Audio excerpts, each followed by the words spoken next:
তামিম সাগর। Guys, আজকের ব্লগটা খুব ইন্টারেস্টিং, কারণ আজকে আমরা আমার ক্লাসমেটের বাসায় যাবো।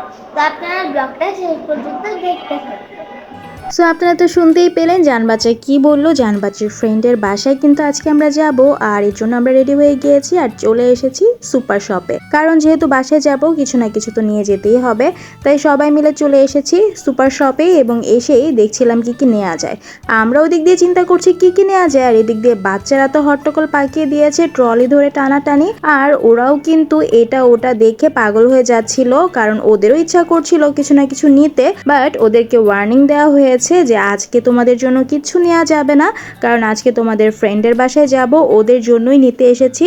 আর বাচ্চারা কিন্তু মাশাআল্লাহ অনেক লক্ষ্মী ছিল, ওদেরকে এটা বলা মাত্রই ওরা বুঝে গিয়েছিল, ওরা কিন্তু কোনো কিছু নেওয়ার জন্য বায়না করেনি। সুপার শপে ঢুকতেই কিন্তু একদমই চোখের সামনে টয়স রাখা আছে, যাতে করে বাচ্চারা তার প্যারেন্টসদেরকে একদম পাগল করে ফেলে। বাট আমাদের বাচ্চারা লক্ষ্মী আছে, বায়না করেনি। তারপর আমরা সবাই মিলে জুস খেয়ে নিলাম, আর আমি ওদের সাথে চেয়ার্স করে নিলাম। আর এই তো চলে এসেছি মীরা আপুর বাসায়। আর মীরা আপুর বাসায় আসা মাত্রই আমাদেরকে ওয়েলকাম ড্রিঙ্কস দিয়েছে। আর গেট দিয়ে ঢোকার সময় একটা দুর্ঘটনা ঘটে গিয়েছিল আমার সাথে। সেটা হচ্ছে যে আমি একটু ঢালু জায়গা ছিল, সেটা খেয়াল করিনি বিধায় আমার পাটা একদম মচকে পড়ে গিয়েছিলাম। আর পায়ে কিন্তু আমি ভীষণ রকম ব্যথা পেয়েছি, যদিও প্রথম দিকে সেটা রিয়ালাইজ করতে পারিনি, কিন্তু সময় যত যাচ্ছিল আমার ব্যথাটা কিন্তু ততটাই বেড়ে গিয়েছে। পরবর্তীতে আমার পায়ের অবস্থা একদমই খারাপ হয়ে গিয়েছিল। যাই হোক, যখন গিয়েছি তখন তো বেশ এনজয় করেছি। এই যে আমার সব প্রিয়জনরা কিন্তু এসে হাজির হয়ে গেছে, আর আমরা সবাই একত্রিত হলে কিন্তু বেশ মজা করি, সেটা স্কুলেই হোক বা অন্য যে কোনো জায়গায় হোক। আমরা সবাই একত্রিত হওয়া মানে অনেক মজা হবে, অনেক আড্ডা হবে, অনেক গল্প সল্প হবে। আর শুধু আমরাই কি মজা করি তা তো না, বাচ্চারা কিন্তু আমাদের থেকে ডাবল মজা করে, কারণ ওরা তো সারাদিন বাসায় একাই থাকে। যখন স্কুলে যায় বা যখন বাইরে কোথাও ঘুরতে যায় ফ্রেন্ডসদের সাথে, তখন কিন্তু ওরা ব্যাপারটা অনেক বেশি এনজয় করে। আর ওদের সবার এরকম ফান করা দেখে আমারও কিন্তু বেশ মজা লাগছিল, তাই আমিও চলে গেলাম ওদের সাথে একটু ফান করতে।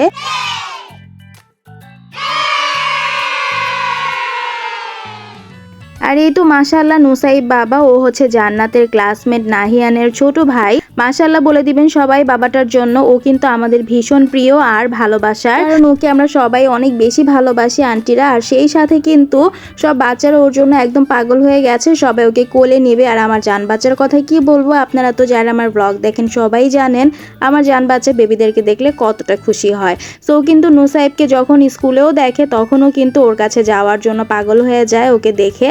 আর এখন তো বাসায় কাছে পেয়েছে, তাই আরো বেশি অস্থির হয়ে যাচ্ছিল কোলে নেওয়ার জন্য। আর এই তো এখানে কিন্তু সব খাবারও রেডি করা হয়ে গেছে। তো এখানে মজার মজার সব আইটেম করেছে মীরাপু আমাদের জন্য। আর মীরাপুর হাতের রান্নার কথা কি বলবো, কারণ মীরাপুর হাতের রান্না কিন্তু বরাবরই ভীষণ মজার। মীরাপু কিন্তু আমাদেরকে মাঝে মাঝে স্কুলে অনেক কিছু রান্না করে নিয়ে যে খাওয়ায়, সেটা তার ভালোবাসা, কারণ সে ভালোবেসে আমাদের সবার জন্য এত কষ্ট করে রান্না করে নিয়ে যায়। আর আমরাও কিন্তু ভীষণ খুশি হই যখন মীরাপু আমাদের জন্য এরকম খুশি হয়ে ভালোবেসে কিছু না কিছু নিয়ে যায়। আর তখনই কিন্তু আমরা বুঝতে পেরেছি মীরাপু কতটা মজা করে রান্না করতে পারে।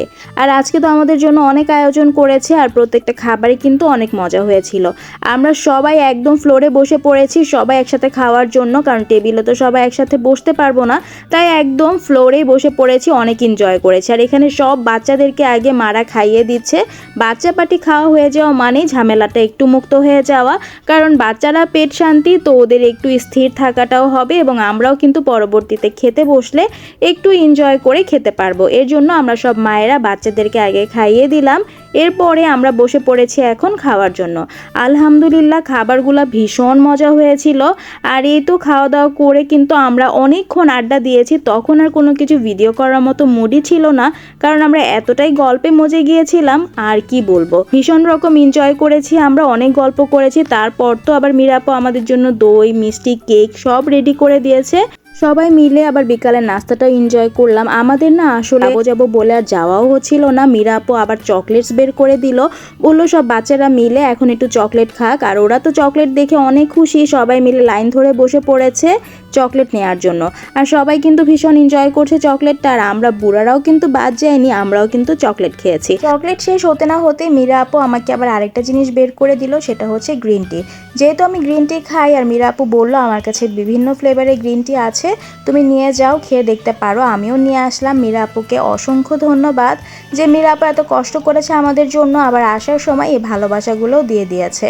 আর মীরা আপু তোমাকে অনেক ধন্যবাদ। এভাবে অনেক ভালো থাকো, সুস্থ থাকো, এই দোয়াই করি। সবাই ভালো থাকবেন। আল্লাহ হাফেজ।